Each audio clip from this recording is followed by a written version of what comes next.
I want to point out one thing. We're having a lot of jams here. Uzis are notorious throughout the world for using hardened primers.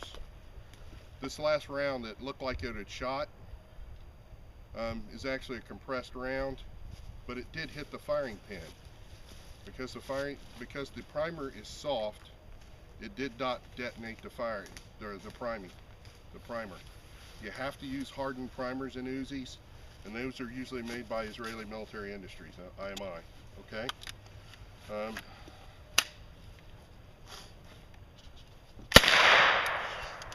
Again, we've got some ammo issues here.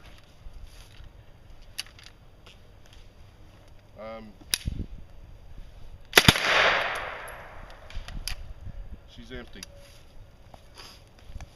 Okay, we're just going to have to struggle through the ammo